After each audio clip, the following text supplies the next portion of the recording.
Halo marketing antusias, bertemu kembali dengan saya Erwin Eka di channel YouTube Hypno Marketing dari IHA, Indonesian Hypnosis Association. Dan di video kali ini kita akan membahas ada beberapa kata yang bisa disebut haram alias tidak boleh Anda pergunakan saat Anda melakukan penjualan. Setidaknya ada 5 kata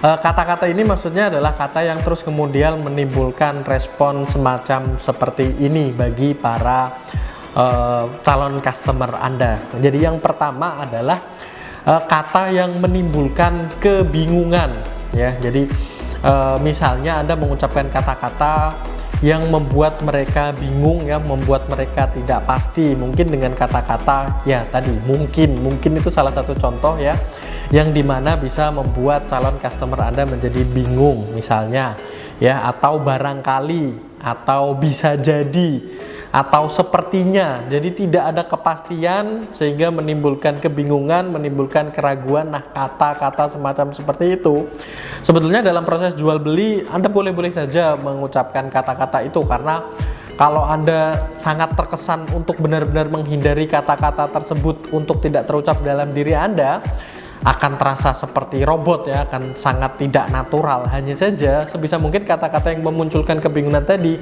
tidak terus-menerus Anda ucapkan karena itu akan sangat terlihat bahwasanya Anda ragu menjual produk tersebut Anda membuat sampai di titik mereka bingung, ini beneran nggak, ini berkhasiat nggak, ini bermanfaat nggak, ini memang terjamin kualitasnya ataukah tidak, dan lain sebagainya. Terus kemudian yang kedua kata yang haram untuk diucapkan adalah kata yang bersifat kontradiktif, artinya terjadi pertentangan di situ.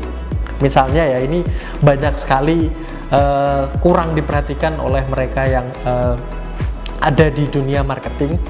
Mereka memunculkan suatu produk yang produk tersebut notabene dibandingkan dengan produk-produk lain yang serupa di pasaran, dia mengklaim bahwasanya produk tersebut adalah produk yang paling baik yang paling berkualitas, yang memiliki kualitas paling unggul dibandingkan kompetitor-kompetitor lainnya.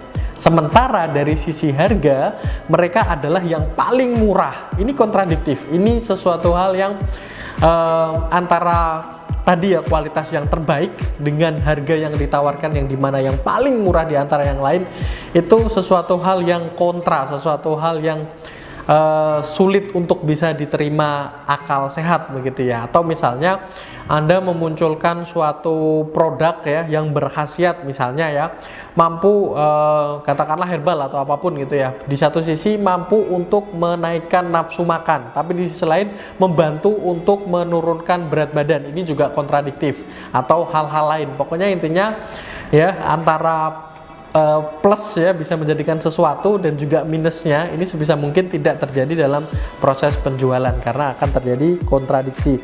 Terus kemudian kata yang tidak boleh Anda ucapkan atau yang haram adalah kata yang bersifat, kalau di bahasa Inggris ada istilah future tense. Sayangnya di Indonesia future tense ini tidak ada. Hanya saja kata-kata tersebut ada di bahasa Indonesia, bahasa yang kita pakai sehari-hari yang tidak detail, tidak jelas, tidak pasti. Misalnya besok, nanti, atau selanjutnya dan lain sebagainya. Tidak spesifik di situ, tidak terus kemudian dalam 14 hari kemudian Anda akan mendapatkan manfaat dari produk ini, atau misalnya setelah pemakaian selama kurang lebih 2 minggu Anda akan merasakan perubahan dalam diri Anda. Itu detail, itu future tense yang pasti. Tapi misalnya besok setelah Anda menggunakan ini Anda akan merasakan besok, ini kan bisa ketika kita besok akan besok lagi, atau selanjutnya setelah Anda menggunakan ini Anda akan merasakan manfaat dalam diri Anda. Nah, selanjutnya ini kapan?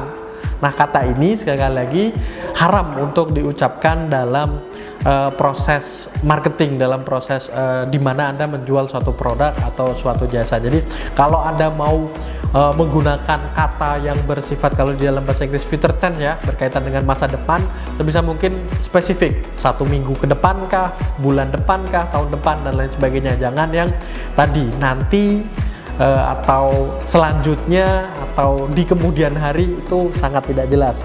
Lalu ini juga cukup penting, bukan hanya haram bahkan melanggar hukum ya. Jadi kata-kata yang bersinggungan dengan suku, agama, ras, antar golongan. Ambil contoh misalnya Anda mempromosikan produk Anda ini produk yang memang dikhususkan bagi orang-orang Jawa, buat apa juga gitu. Nah, ini haram sekali dan juga akan menimbulkan polemik ya.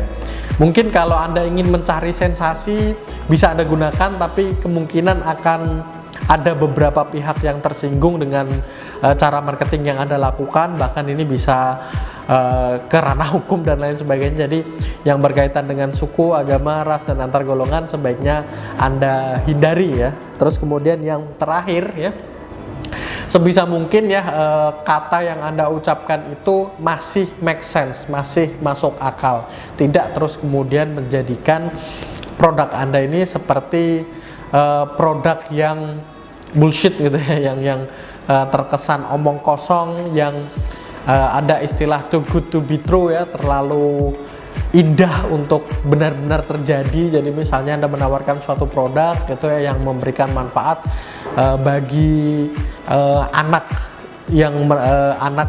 yang menggunakan produk tersebut, yang tadinya IQ-nya cuman sekian poin bisa naik secara signifikan dalam kurun waktu 1 minggu saja. Nah, atau hal-hal semacam seperti itu, hal-hal yang tidak masuk akal, yang tidak mungkin. Nah, itu juga kata-kata yang menunjukkan atau memberikan ekspresi semacam seperti itu sebaiknya ya haram untuk Anda ucapkan atau Anda jadikan tagline dalam marketing yang Anda lakukan. Seperti itu ya. Jadi hal-hal tadi silakan Anda catat baik-baik, Anda tanamkan dalam marketing yang Anda jalankan. Dan ini saya ya, ketika Anda menghindari kata-kata tadi, atau mungkin selama ini Anda salah ya, ada beberapa kata-kata yang bersifat membingungkan calon customer Anda atau membuat kontradiksi dari diri mereka dan lain sebagainya, sebaiknya Anda hindari. Oke, saya rasa itu ya.